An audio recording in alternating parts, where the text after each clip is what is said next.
Welcome back to the channel. My name is Matt, aka the True Principal, and today I'm here to talk about episode 18 of AAA TV on Fox in Mexico.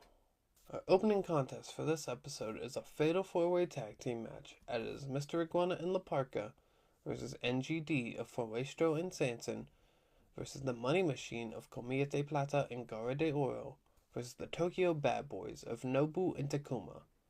The match starts out with some chain wrestling between Sanson and Garra de Oro, and Sanson gains the advantage with a flying forearm.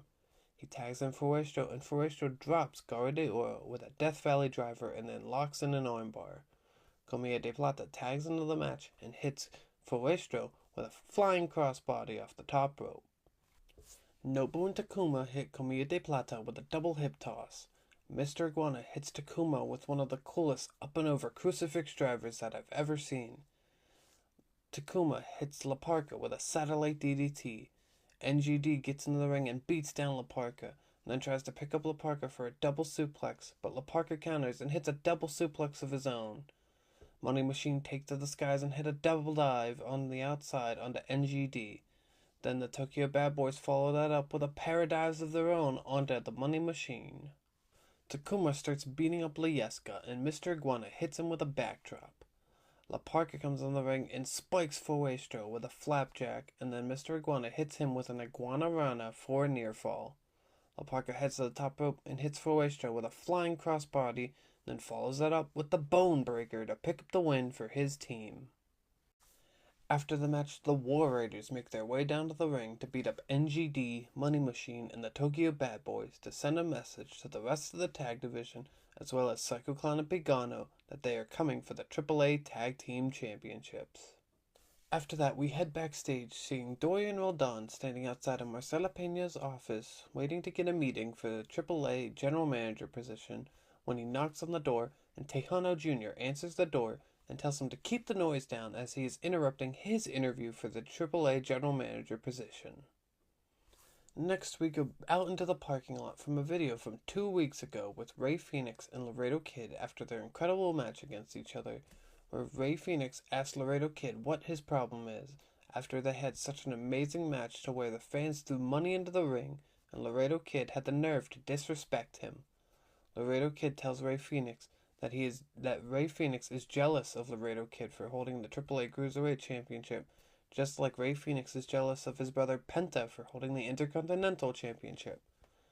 Ray Phoenix says that he's not jealous of his brother Penta, and he reminds Laredo Kid that Ray Phoenix once was the AAA Cruiserweight Champion, and no one ever beat him for that title, and he asks him for a match next week for the AAA Cruiserweight Championship. Up next, we have a handicap match as Galeno takes on both Chris Carter and Drago. Chris Carter and Drago try to jump Galeno early on in the match, but they are no match for him as he drops them both with a double clothesline. Then Galeno proceeds to throw both Chris Carter and Drago all over the place when he picks up Drago for a press slam and throws him out of the ring onto Chris Carter. Back in the ring, Drago tries to go up and over in the corner, but Galeno swats him out of the air, knocking him to the floor, and then he drills Chris Carter with a lariat. That's when Omos makes his way down to the ring and he's watching from the entranceway. But then Drago tries to hit Galeno with a crossbody off the top rope. Galeno catches him out of the air and drops him with the Galeno special, then picks up Chris Carter with one hand off the mat, slams him down onto Drago, pinning them both in one of the most impressive squash matches that I have ever seen.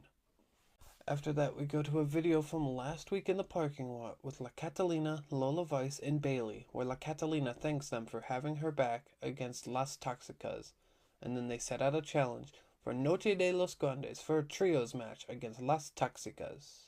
Next, we return backstage with Dorian Roldan still outside of Marcela Peña's office, and this time Cibernetico walks out of the office as he is also interviewing for the AAA General Manager position. It's main event time as we have Aerostar and El Fiscal taking on the Creed brothers, Brutus Creed and Julius Creed. The match starts out and Julius Creed hits El Fiscal with a big takedown slam onto his side of the ring. He tags in Brutus Creed, but El Fiscal catches Brutus Creed with a kick, tags in Aerostar, and he press slams Aerostar on top of Brutus Creed for a splash and a near fall.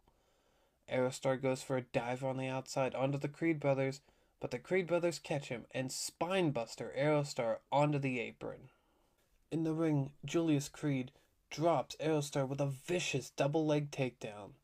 Aerostar counters a double back suplex attempt and makes the tag to El Fiscal, who brings the fight to the Creed brothers. El Fiscal hits the Creed brothers with a flying crossbody off the top rope to the outside, and then Aerostar follows that up with a cannonball dive to the outside onto the Creed brothers. In the ring, Julius Creed traps El Fiscal in the Tree of Woe, and then he hits Aerostar with a powerbomb, then locks him in the ankle lock, and Aerostar has no choice but to tap out, and the Creed brothers pick up the win. After the match, the Creed brothers continue their assault onto Aerostar and El Fiscal, which brings out Los Americanos, who run down to the ring and fight off the Creed brothers. But then, the original El Grande Americano runs out of the ring and attacks them from behind. Then when the original El Grande Americano and the Creed brothers threaten to remove the mask of Bravo Americano, out comes the real El Grande Americano, who runs down to the ring, but he can't hit the original El Grande Americano due to their contract signing, which states that if he hits him, he has to immediately remove his mask. He's now trapped as he can't get to the Creed brothers because the original El Grande Americano is standing in the way. That's when Rayo Americano blindsides the original Americano, knocking him out of the way, which allows the real El Grande Americano to bring the fight to the Creed brothers and save Bravo Americano. The real El Grande Americano then gets onto the mic and tells the original El Grande Americano that they're not in the United States anymore and that Mexico is his house. He then tells him that this match will not just be for the masks, it'll be for Mexican pride, it'll be for Pimpy, it'll be for Ojitos de Huevo, it'll be for Andrea Bozarte, it'll be for their culture, for their history, for the tradition of lucha libre. He then tells the original El Grande Americano that he is going to bury him alongside his mask and stand tall as the one true, real El Grande Americano.